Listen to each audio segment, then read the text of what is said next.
Bismillahirrahmanirrahim. Greetings. The contents of the previous two lectures were intended to give us some background information and also to reduce the duration of this lecture. Now, in this lecture, I'm going to go over the material of the previous two lectures very briefly and then share with you the technique that I mentioned is very efficient and simple to decompose a composite number into its prime factors. We call that one Alice technique, huh? Okay, then let's get started, shall we?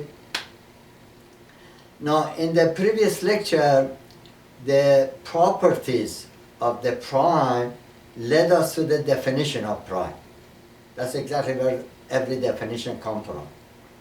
And then the definition of prime led us to the fundamental theorem of arithmetic that indicated that every composite number consists or can be decomposed uniquely into corresponding factors of its prime up to the order of the appearance of the factors.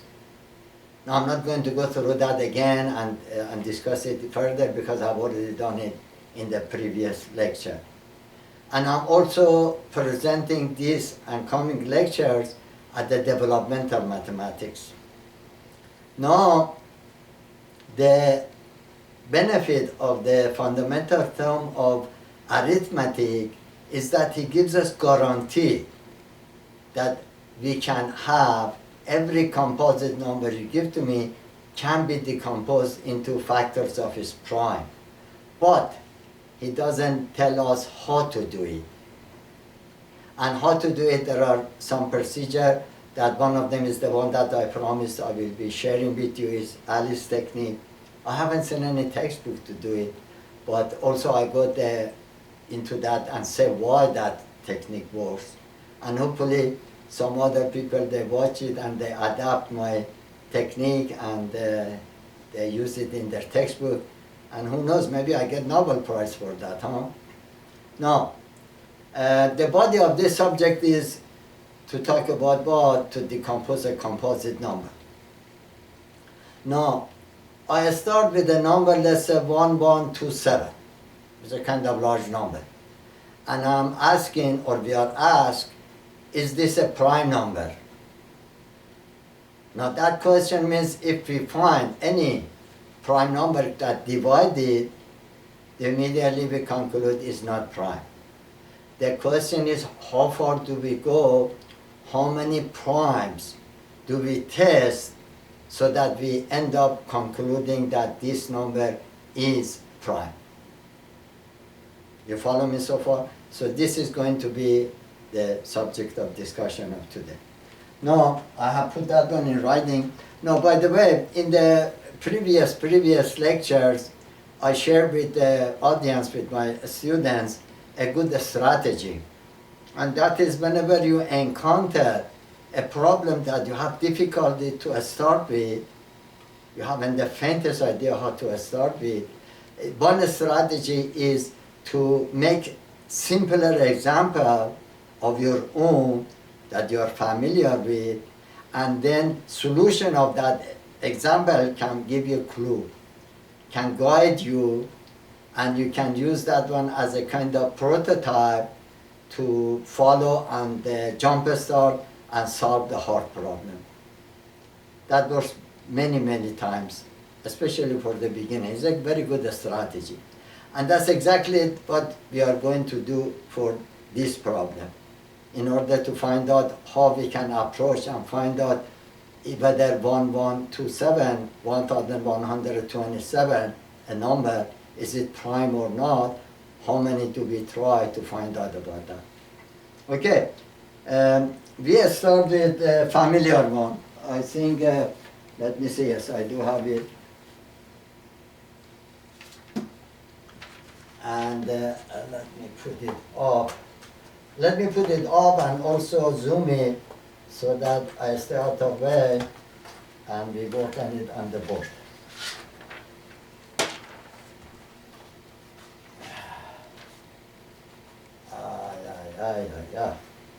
Inshallah, someday soon I will get a good position in some good institution so that I can use their facilities for a more enhanced presentation of my lectures. Huh?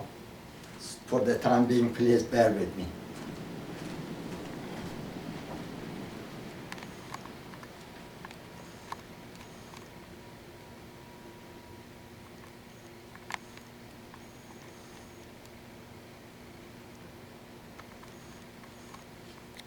Okay. What we do here, hopefully is visible, I haven't tested, but 8, we want to know what is the prime factorization of that. The first prime that we try is 2, and we see if it is divisible by 2. 8 is the dividend, the denominator is called by divisor, and this number is called quotient. And we know that the product of quotient and the divisor must end up to be what? To be the dividend. Now, the first prime number we try is 2. Is 8 divisible by 2? Yes, it is. So, what is the quotient is 4. Now we start exactly same thing again. 4 is, we start with the same prime number again, first prime, which is 2. Because the previous one was divisible by 2, so there is possibility that the quotient will also be divisible by 2. In this case, it is. So 8 divided by 2 is what? Is 2. Exactly same thing we do again. Exactly same thing. Just 2, the first prime number that we test is again 2.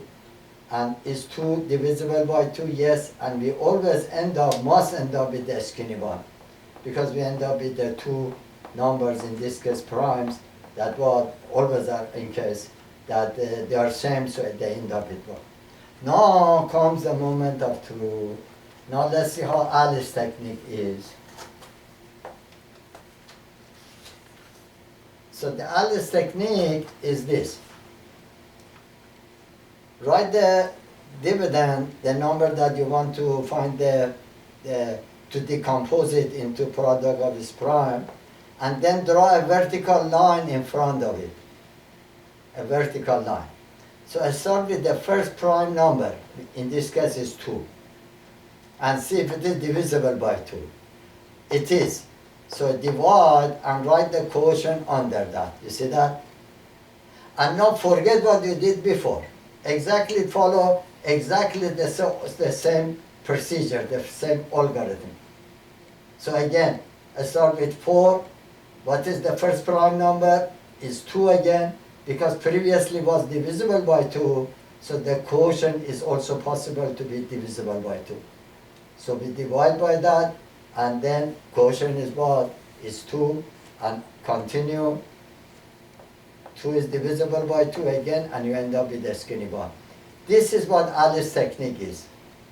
Again, I repeat myself, write the number that you want to decompose, and then write the vertical line in front of it, and then start with the primes and find the prime composition of that. Okay, let's have some other examples. Huh? First, let me see if the zooming is okay for me. Yeah, looks good. I dropped something. That is because I'm not in university doing that. Now, look what the textbooks they do. Almost every textbook. That's what I said I should get Nobel Prize for the technique that I'm doing. By the way, there is no Nobel Prize in mathematics. Did you know that? Otherwise, Ali would have got it. Now here, I got it from internet. I copied that one. They decompose this number, 864, into product of its prime. Look what they do. Almost every textbook they do. They put like that, like a upside down V, and then find these two factors and factor and so on and so forth.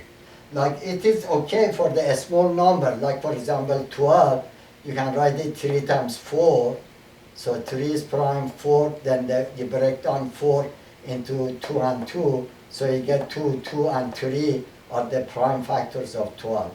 But for the large numbers, this technique you need a 1 mile square paper, if it is large number, to go through that, and it's not very pleasant. Huh? But Alice's technique is really works, and it's fantastic.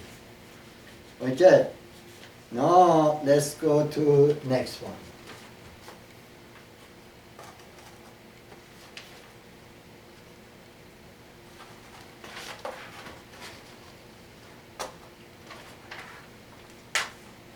Now I have another example again, just because I'm presenting at the developmental mathematics, and repetition helps a lot. So I do that for the upper courses, of course you don't have to. Now again, we want to know the prime factorization of a number 35. So first we try 2, the first prime number. It is not divisible by 2 because the last digit is not even. Then we try 3. Is not divisible by 3 because 3 plus 5 is 8. Summation of the digits is not divisible by 3. I've gone over that in the previous lecture. And the next prime number that we try is 5. So we will say it is divisible by 5. Divide by 5, we end up 7. And then we continue. 7, no, when we continue, we try, is 7 divisible by 5? Again, we try 7. I'm just pretending we don't know 7 is prime. We try again, is 7 divisible by 5? We try 5 because the previous one was divisible by 5. If it was not, we are not going to test 5 again. But because it was, we try again. 7 is not divisible by 5, so the next prime is 7, so we end up with 7 over 7, which is 1. Now this will be the Alice technique, the vertical line technique. And the vertical line, I put the 31 here, 35. The dividend, the number that I want to find the prime factorization. I tried 2, is not divisible by 2. I tried 3, it was not divisible by 3. Then I go to 5, is it divisible by 5? Yes. I divided and it's 5. The quotient is 7. Now I pretend I don't know 7 is what? 7 is the prime number. Again, the next prime number I try is 5 because the previous one was divisible by 5. 2 and 3 I do not try because the original problem given to me was not divisible by these 2. So if it is not, the quotient will not be either. So I start with 5 is not divisible by 5. The next prime number I try is 7. It is divisible by 7. And I end up with the skinny one at the end. You see that? So I wrote it in that form for you. Okay, now let's have fun and have some more maybe examples. I have prepared 1 or 2 more. As I said, for developmental mathematics, the repetition helps a lot. Now the numbers is a little bit larger now. Suppose we want to find out if 539 is a prime number or not, and if it is composite, we want to find out what are the prime factors of that. All right?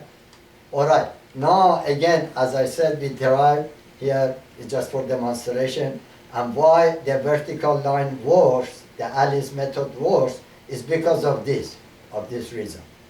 So we try 2, it's not divisible by 2, we know why. We try 3, is not divisible by 3, we know why. 3 and 5 is 8, 8 is not divisible by 3. We try 5, the last digit is neither 0 nor 5, is not divisible by 5. We try 7, let's see what happens. When we try with 7, for 7, yes, there is a technique to find out if it is divisible by 3, but the technique takes longer time than to go and simply divide, make a long division, and I did, and we end up with 77. So the quotient is 77. So we go now, we try 77 for the same prime number, because this is still can be divisible by 7. We know 100% is not going to be divisible by 2 and 3 and 5, because it failed, the original problem, the dividend, the 539 failed. Therefore, this as a quotient will not have a factor of 2, 3, or 5 in there. So we start with 7, and we end up with 11. Now, for 11, again, I pretend I don't know it is a prime number, so I start with 7 again. Is it divisible by 7? No. Then I give up and go to the next prime number. In this case is 11. I divide 11 by 11, I get 1. You follow me? Now look, Alice technique, the vertical line technique. The vertical line technique, you write the number that you want to find the decomposition of that, draw a vertical line in front of it, and start with the prime. 2 was not, 3 was not, 5 was not, none of them, they divided this one. 7 divided, I write the quotient here, and I start again. I just pretend nothing happened. I start again, I start with 7. So I'm not going to test 2, 3, and 5, because the original dividend has failed. So I start with the 7 next in my line. Is it divisible by 7? Yes. I divided, I end up with 11, and 11 divided by 11, I always end up with a skinny bar. Then I write also my number into exponential form, because I need it in this form for when I explain next lecture about greatest common divisor and least common multiple, because we go through the very same thing, but we need to be writing in this form so that we can find the least, greatest common divisor and least common multiple more efficient way. Okay, let me see if I have another one. Yes, fortunately I do. I do have another one. As I said, for the beginner, it's good to make few examples if they have been exposed for the first time. You have to be patient with them, and repetition helps a lot. Okay, now let's see what we want to do. This one we go directly. Number is 1125, 1125. We want to find the decomposition of that, the prime factors of that. It's not divisible by 2, is that right? The next prime number we try is 3. Is it divisible by 3? Let's say 1 and 2 is 3, is that right? 1 and 2 is 3 is out. 1 plus 5 is 6. 6 is divisible by 3, therefore this number is divisible by 3. So we divide by 3, we get this one. Now is it divisible by 3? 3 is odd, 7 and 5 is 12. 12 is divisible by 3, therefore that can be divisible by 3 again. So we divide by 3 and we write the quotient here. So now we go, the summation of this, 1 and 2 is 3 is out, 5 is left, 5 is not divisible by 3, therefore this number is not divisible by 3. So the next prime number on the line is 5. Is it divisible by 5? Yes, because the unit digit is what? Is 0 or 5. So we divide by that, we get 25, and again we do exactly the same thing. Is it divisible by 5? We don't go back because we have already tested them. Yes, it is. We divide that and we end up with 5. Again, is 5 divisible by 5? Yes, we divide, we always end up with a skinny bar.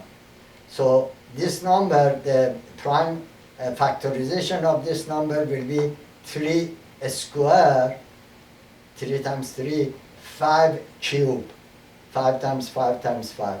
They are, if you multiply them, you get this number, and they are the prime factorization of this number. Okay, I have written for you if you like to, by any chance, take notes. Now, our aim is to find out 1, 1, 2, 7, whether that is a prime or not. So let's make another example to get the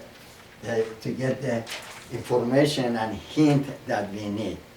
Now, this is a good example. Let me share this one with you also. Now we know 29 is prime number, right? Now we want to know how can we find that 29 is a prime number. We try 2 is not divisible by 2. We try 3 is not divisible by 3. 5, 7, 11, 13, 17, 19, 23. All of them we try before we conclude that 29 in fact is a prime number. Then we notice that these numbers are getting too large. So if it is 1127, the original problem that was given to us, this line will be maybe, I don't know, 100 maybe, or maybe longer. And so it looks like it's very, we have to seek some kind of hint or pattern so that we may not have to use all these primes in order to find out if 29 is a prime. And that will help us also to find out if 1127 is a prime or not. See, from the problem that we do know, we want to learn what we use as a strategy to solve the problem that we had difficulty. So we go, I have gone through, now is 29, is divisible by 2, no, 3, no, 5, no. Now look what happens if it is 7. Look at 7. So when I divide 29 by 7, the quotient cannot have any of these factors, 2, 3, or 5, because the 29 didn't have it. If these do not divide 27, definitely will not divide the what? The quotient. The quotient cannot share the same thing that they did not divide the original what? The original dividend. So the smallest number that I can try to find out if it is divisible or not is 7. So the primes that I have to test will be 7 greater than or 7, which is 7, 11, then what, 13, 17, 19, and 23, as I have written here. But look what happens. 7 times 7 exceeds 29. You see that? So if it is 11, it's even worse. You multiply 11 by that, way exceeds that one. So if 7 times 7, the quotient times this divisor exceeds the dividend, any other primes greater than this will not be, cannot be the quotient for that. So we said that at 7 we stop in a sense. Now I have written this stop, let me go over and say it in words. Here, as I said, 27 times 7 is greater than 29. Now look at that. Is a dividend equals the quotient times divisor. Is that right? Now, suppose that 29 over 7 is a natural number. Suppose it is. So what we know that this natural number should be what? Should be a number greater than or equal to 7, whatever this natural number is.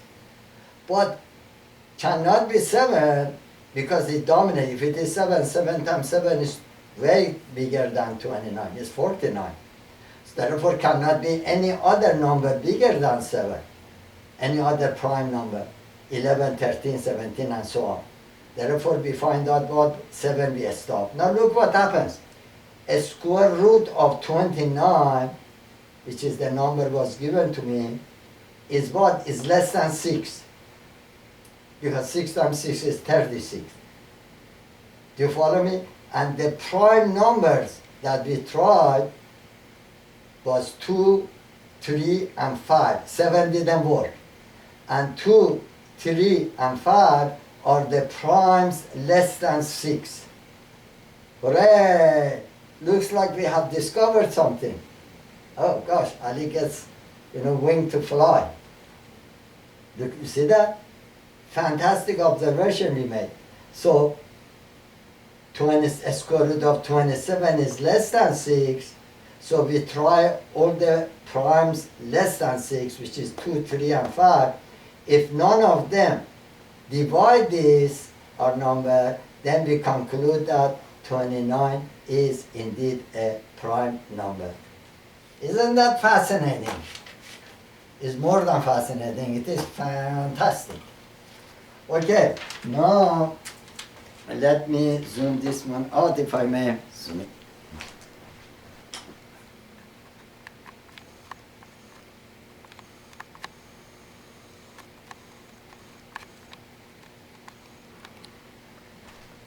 Sorry, I have to walk 1 mile to zoom in and out. And I'm skin of his soldier. No. 1127. Is it prime or not? How many do we try? We have got the idea. So we go to a square root of 1127, which is about 35.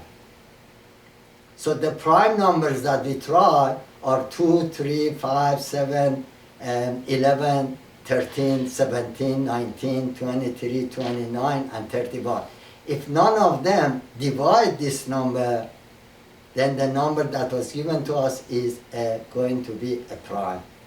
And I've already tried it, and 1127 ended up to be a prime number. Very interesting, is it not? By the way, this subject is like putting your feet in the water to testing the temperature of water, and that water is ocean.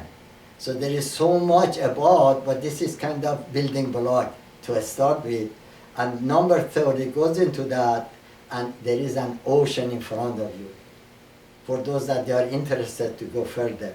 Now for the coming lectures, I will be going through greatest common divisor and least common multiple, that doing arithmetic with fractions, that we do need to go and decompose numbers into product of their prime, so that we can find the greatest common divisor and least common multiple. Now as far as the prime numbers is concerned, there are some formulas. Some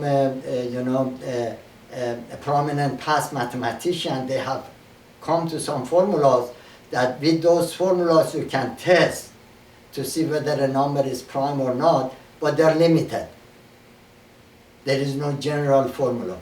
As a matter of fact, not long ago, a computer scientist from Morocco by the name Sokeina G, she wrote a computer program for this purpose and used, I think, 10 miles paper. And each side of paper you can write maybe 100 lines. The other side another 100 lines. And you put them all together, you are talking about 100 miles maybe. And she did not find any kind of pattern. She did, for example, the twin primes like 5 and 7, like 11, 13, 17, 19. How far are they that we can see them? Is there any way we can predict how far we go that we can find them? She could not find any pattern. So far we haven't found, even with the technology of computer, but this very elementary that we don't kind of respect it, is very grade school mathematics, is the foundation of a number theory that goes further, and one of the application of that, in fact, is coding and decoding. When they want to send some kind of secret messages from one to the other, let's say from one country to the other, whatever it is, they use, in this idea has given us how to code and decode. The other side should have the decoding decoding way, so that they could and nobody else can do it. That's the interesting part of it. And I forgot the name of that. What do they call it? I forgot the name. But anyhow, I thank you very much for watching. I wish you all prosperity and good health as always. And as I already mentioned, in the next lecture, I'm going to talk about the greatest common divisor and least common multiple. And also I'm uploading in all this lecture for the benefit of public, general public. And in my channel I have different lectures. And if you are interested for me to give a special lecture of any topic, freshman, sophomore mathematics in American college system, I will be more than happy to do so.